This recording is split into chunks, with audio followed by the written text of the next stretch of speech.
Bank माय channel reaction वाली मोहिनी के channel में आप सभी का स्वागत है। सो गाइस मैं फिर से एक प्यारी सी वीडियो पे रिएक्शन करने वाली हूँ। मैं आ गई हूँ आप लोगों के लिए प्यारा सा वीडियो लेके, जो कि पवन सिंह ने सिंगिंग करी है और शिवानी सिंह जी ने सिंगिंग करी है। तो बहुत ही ज्यादा प्यारा सॉन्ग है। मैं टाइटल बोल देती हूँ आपको, चल चल चल चल। सो गाइस आपको इस गाने की ओरिजिनल लिंक आपको डिस्क्रिप्शन में मिल जाएगी, तो आप वहाँ पे जाके क्लिक करके देख सकते हैं ओरिजिनल सॉन्ग। बट यहाँ पे अभी मेरे साथ में रिएक्शन एंजॉय करिए, हमारे साथ हमारे रिएक्शन के साथ में ये गाना एंजॉय करते हैं। तो चलिए टाटा, वेट नहीं करते हैं।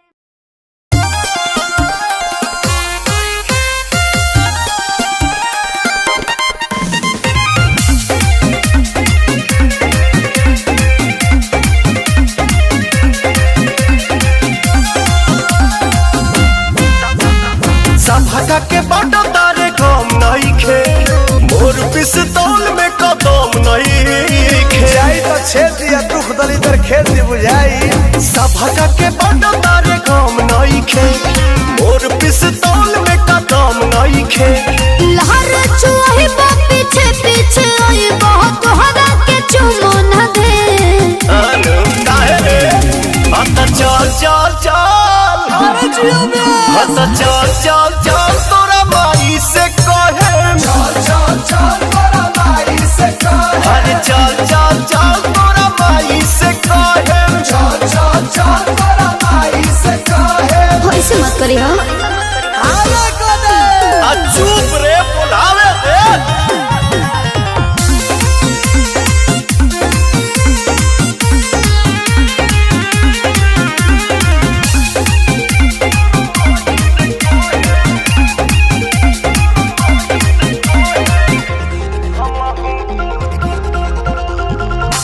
हमहू तो लइके बनी, खेते ले दुश्मन खानी, दोसरा पलुटावता रे रानी रे अपन जवानी।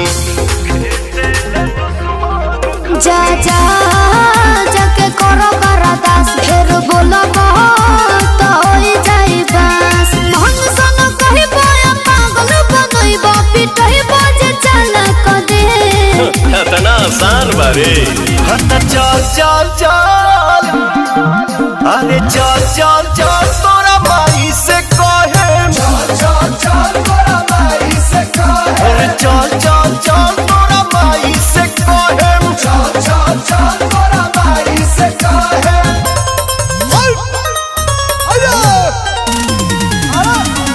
आई हो दादा।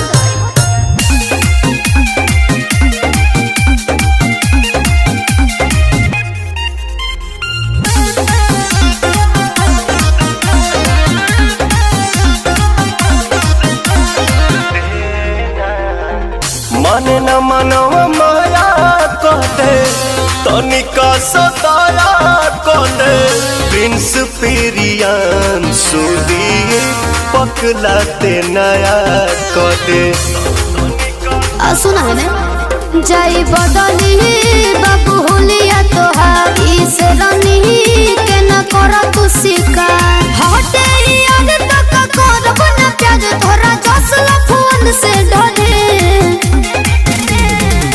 तो चल चल चल ना, अरे चल चल चल तोरा माई से कहे। चल चल चल तोरा माई से कहे। तो चल चल चल तोरा माई से कहे। चल चल चल तोरा माई से कहे। हाँ दावा नहीं है लो। करती हूँ कि आपने बहुत एंजॉय किया होगा। चल चल चल तोरे माई से गए, तो मज़ा तो आ गई होगी आपको इस गाने में झूम झूम के डांस किया। तो पवन भैया थैंक यू सो मच, आप सच में बहुत ज़्यादा प्यारे हो, बहुत प्यारे भोजपुरी सॉन्ग बनाते हो, लिटरली सो लविंग, बहुत प्यारे, बहुत ज़्यादा अच्छे लगते हैं। तो बस ऐसे प्यारे प्यारे सॉन्ग पब्लिक को देने के लिए बहुत बहुत थैंक यू सो मच। और सो गाइस आपको ओरिजिनल लिंक आपको डिस्क्रिप्शन में मिल जाएगी, आप वहाँ से जाके चेक कर लीजिए। और इस वीडियो को यही पेंट कर दिए, bye bye, take care, love you, मैं यूट्यूब